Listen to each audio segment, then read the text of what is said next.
In this video, we will have an introduction to system software. So these are the contents: introduction, different types of system software, and the system software concepts. Before coming to the system software, first we can see what is a software. Software, as all of us know, is a set of instructions or programs written to carry out certain tasks on computers. It is mainly classified into system software and application software. System software mainly is related to the system, computer system. It consists of a variety of programs that support the operation of a computer. On the other hand, application software focuses on a particular application. Examples of system software are operating system, compilers, text editors, etc. Application software examples we can give Microsoft Word, Photoshop, etc. Now we can see different types of system software. So first one is the operating system. In order to learn this, we can consider one example. We want to write one C program or any language program and execute the program. So first thing, we have to switch on the system. When we first switch on our computer, the operating system gets loaded. So that is the first and the most important system software. It is directly related to the hardware.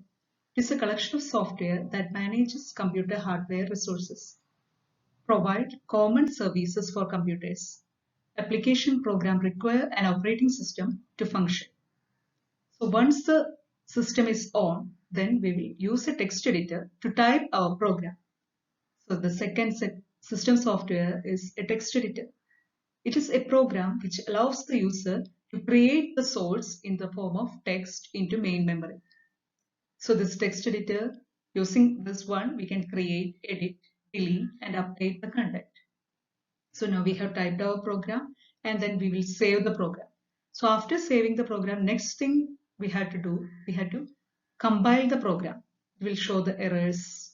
Then compiler, interpreter, assembler. This does similar functions. These are system softwares.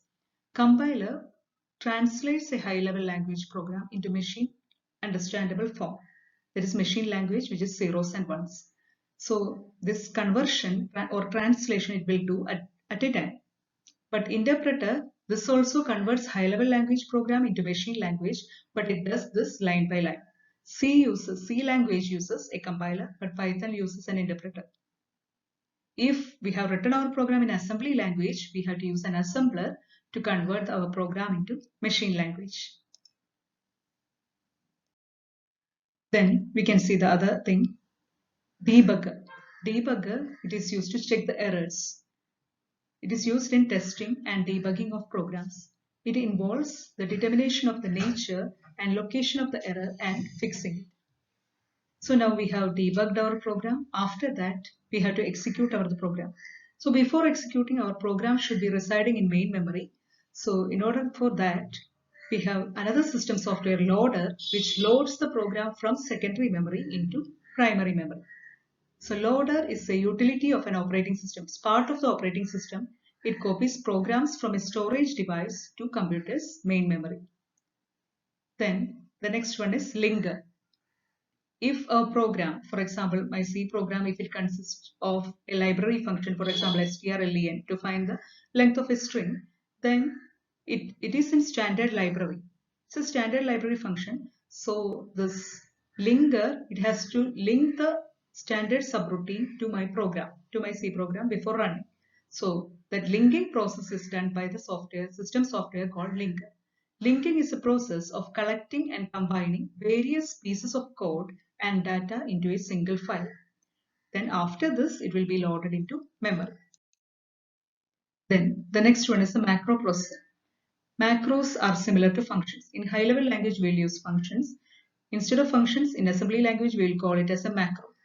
So functions, we will, in our program, we will define in one place, and wherever it is required, we will call that function.